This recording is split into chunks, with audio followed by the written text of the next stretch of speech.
راہ وفا کے شہیدوں، عہدی کے رکھوالو، تمہیں بہشت کی راہیں سلام کہتی ہے۔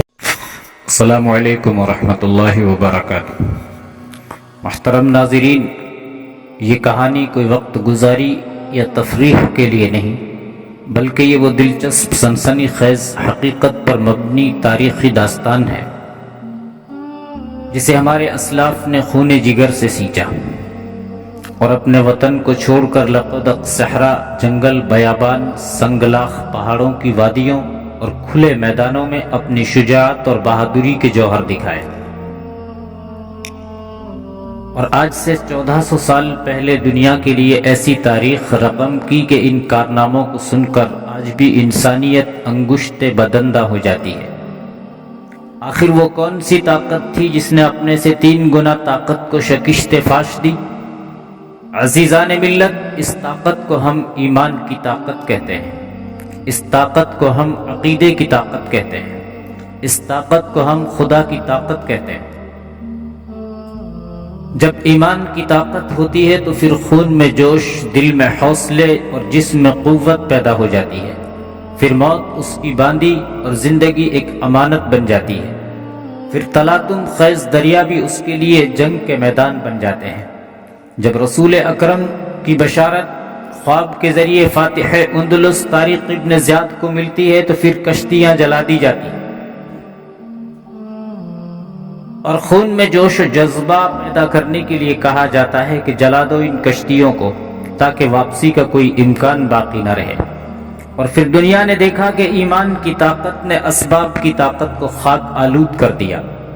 تو ناظرین، یہ کہانی بھی ایسی ہی ایک کہانی ہے جس میں صحابہ اکرام کی وہ جماعت شامل تھی جس نے قلیل تعداد میں ہوتے ہوئے اپنے زمانے کی سپر پاور طاقت کو شکست فاش دی۔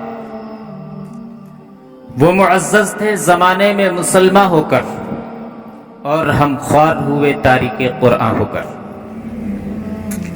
تو آئیے ناظرین، اس کہانی کی قسط نمبر 12 آپ کی سماعتوں کی نظر کرتے ہیں۔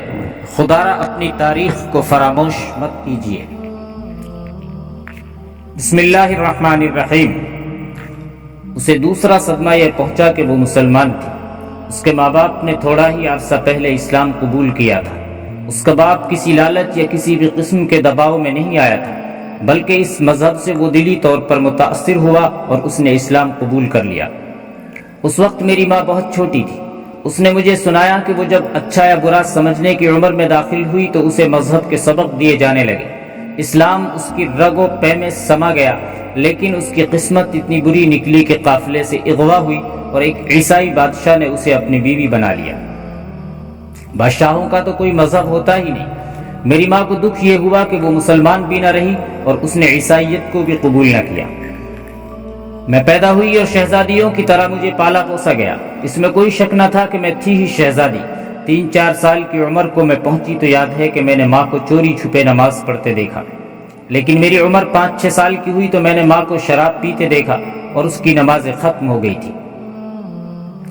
شیطانوں کے شاہی ماحول میں رہ کر میری ماں کی فطرت ہی بدل گئی اور وہ بھی شیطان فطرت بن گئی۔ میں تمہیں وہ سازشیں اور سیاست بازیاں نہیں سنا رہی جو بادشاہوں کے محلات کا معمول ہوا کرتی ہیں۔ ماں نے مجھے یہ ساری ابلیسی حرکتیں اپنی بھی شاہ فوقاس کی دوسری بیویوں کی بھی تفصیلاً سنائی تھی۔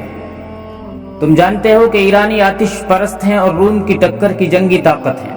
میں حیران ہوں کہ تم مسلمانوں نے کس طرح ان ایرانیوں کو عراق سے بے دخل کر کے انہیں گھٹنوں بٹھا دیا ہے۔ انہوں نے اچانک رومی سلطنت پر حملہ کر دیا اور دیکھتے ہی دیکھتے مصر اور شام پر قابض ہو گئے۔ شاہ فوقاس اپنے وطن بھاگ گیا۔ ہرقل رومی فوج کا جرنیل تھا۔ جرنیل تو چند اور بھی تھے، لیکن ہرقل کا نام سب سے زیادہ اونچا اور مشہور تھا، کیونکہ جنگی فہم و فراست کے لحاظ سے کوئی اس کے سامنے ٹھہر نہیں سکتا تھا۔ اس کی شہرت اور عزت کی دوسری وجہ یہ تھی کہ اس کا تعلق شاہی خاندان کے ساتھ تھا۔ وہ برداشت نہ کر سکا کہ ایرانیوں نے رومیوں کو شکست دی ہے۔ وہ جانتا تھا کہ شکست کا اصل سبب فوقاس کی عیاش شہنشاہیت ہے۔ اس نے ایرانیوں کو ہمیشہ نظر انداز کیے رکھا اور اپنی سلطنت کی طرف سے بے خبر رہا۔ میری عمر 6-7 سال تھی۔ اس عمر میں بچہ اتنی زیادہ باتیں نہیں سمجھ سکتا جو میرے دماغ میں بیٹھ گئی۔ میرے ساتھ کے بچوں کو پرواہ ہی نہیں تھی کہ دشمن نے ہمیں وسیع و عریض ملکوں سے بے دخل کر دیا ہے، لیکن مجھے اس شکست کا اتنا ہی صدمہ ہوا جتنا ہرقل کو محسوس کر رہا تھا۔ ہرقل میرے ساتھ بہت پیار کیا کرتا تھا۔ اس کا میل جول میری ماں کے ساتھ تھا۔ پہلے جب کبھی ماں ہرقل سے ملنے جاتی یا وہ ماں سے ملنے آتا تو ماں مجھے ساتھ رکھتی تھی، لیکن کچھ دنوں بعد ماں نے مجھے اپنے اور ہرقل کے درمیان سے ہٹا دیا۔ بڑے ہو کر مجھے پتہ چل گیا تھا کہ میری ماں نے ہرقل کے ساتھ ناجائز دوستی لگا رکھی ہے۔ یہ کوئی عجیب اور انوکھی بات نہیں تھی، شاہی محلات میں یہ سلسلہ چلتا ہی رہتا ہے۔ شاہ فوقاس اپنی کون سی بیوی کا خیال رکھتا۔ اب میں تمہیں جو بات سنانے لگی ہوں مجھے بڑے ہو کر معلوم ہوئی تھی۔ بات یہ تھی کہ ہرقل شاہ فوقاس کو اکساتا رہتا تھا کہ ایرانیوں پر جوابی حملہ کیا جائے، لیکن فوقاس ٹالتا چلا جا رہا تھا۔ ہرقل نے اس بادشاہ کا تختہ الٹنے کا ارادہ کر لیا۔ اس مقصد کے لیے اس نے دوسرے جرنیلوں کو ساتھ ملایا۔ دوسرے جرنیل اس وجہ سے بغاوت کے لیے تیار ہو گئے کہ شاہ فوقاس شکست کی ذمہ داری ان جرنیلوں پر ڈال رہا تھا۔ ہرقل نے تمام جرنیلوں کو تیار کر لیا تو پتہ چلا کہ 2-3 جرنیل دراصل شاہ فوقاس کے حامی ہیں، اور فوج کی خاصی نفری کو انہوں نے شاہ فوقاس کی ذاتی فوج بنا رکھا ہے۔ ان 2 جرنیلوں کو خبر مل گئی جو بادشاہ کے حامی تھے۔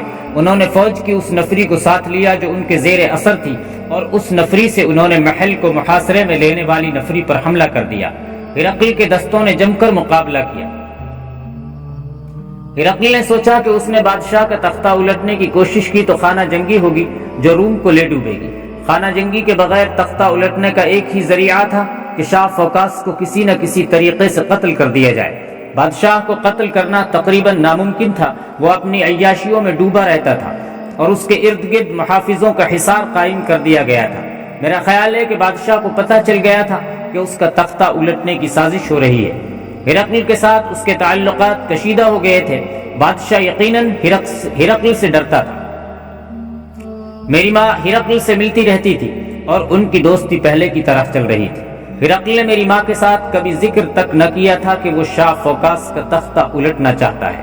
ایک روز میری ماں نے شک کی بنا پر ہرقل سے پوچھا تو ہرقل نہ مانا۔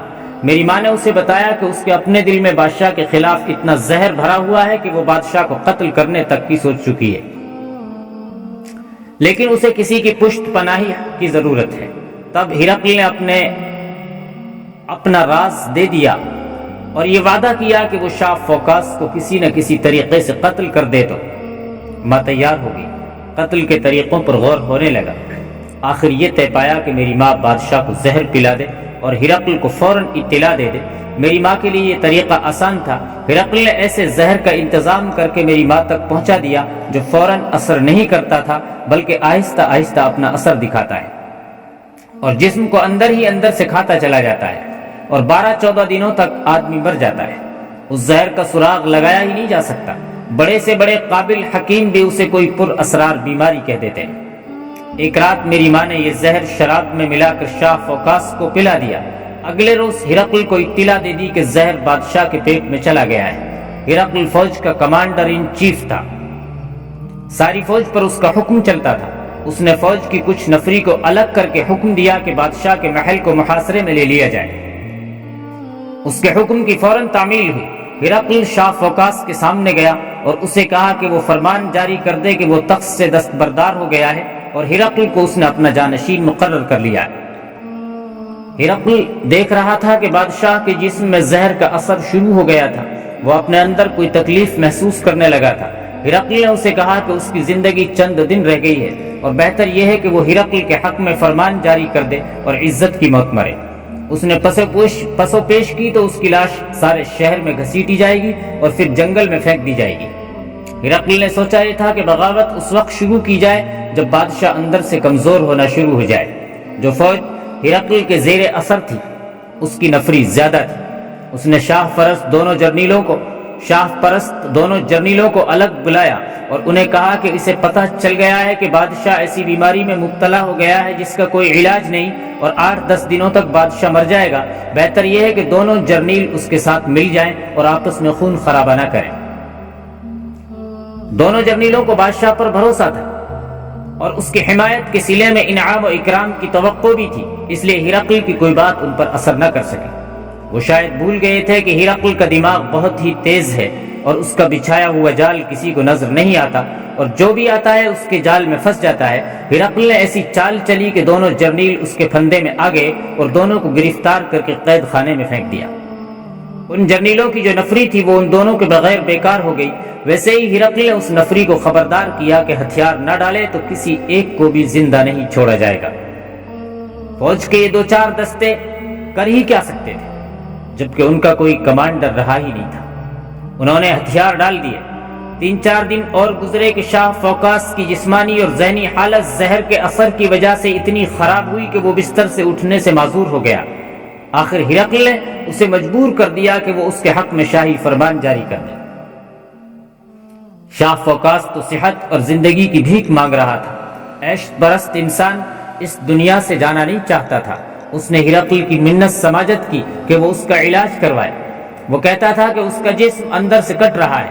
وہ تو زندہ لاش بن گیا تھا اور طبیب اندھیرے میں ہاتھ پاؤں مار رہے تھے، اور یہ پتہ چلتا ہی نہیں تھا کہ یہ کیسی بیماری ہے جو بادشاہ کو اندر ہی اندر کھائے چلی جا رہی ہے۔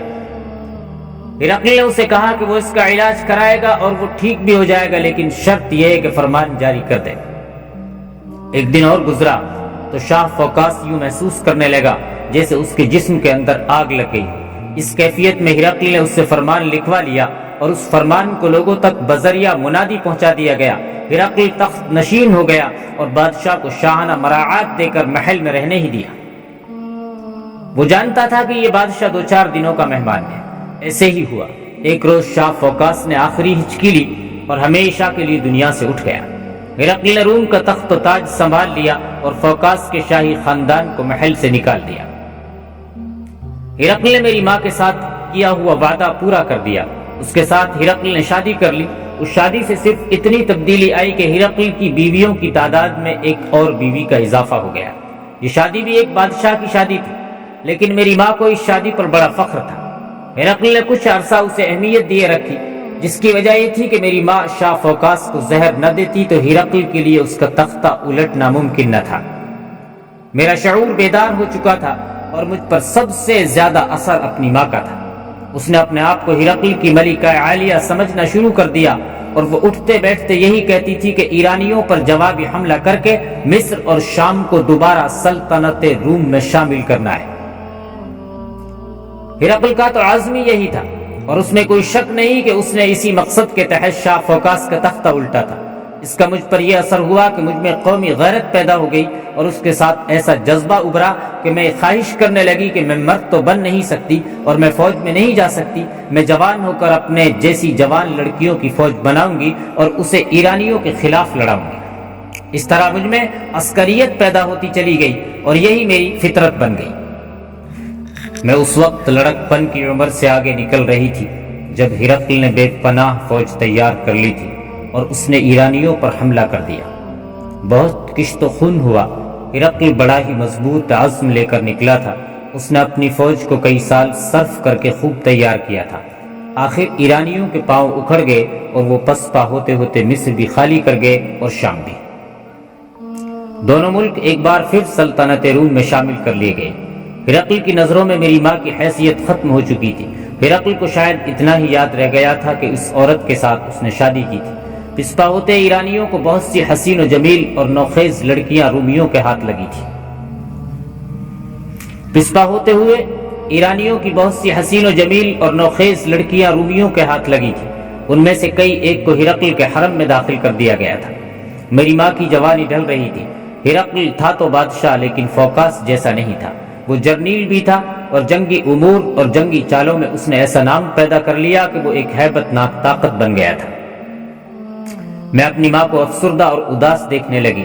شاید یہ اسی کا اثر تھا کہ مجھے یاد آنے لگا جب ماں چوری چھپے نماز پڑھا کرتی تھی۔ ایک تو یہ جذبہ یا احساس تھا، اور دوسرا احساس یہ کہ مجھ میں عسکریت پیدا ہو گئی تھی، اور میں صرف یہ نہیں چاہتی تھی کہ کوئی خوبصورت شہزادہ میرے ساتھ شادی کر لے اور میں کسی کی ملکہ بن جاؤں۔ میں پوری طرح بیان نہیں کر سکتی کہ میرے وجود میں کیسی آگ لگ گئی تھی۔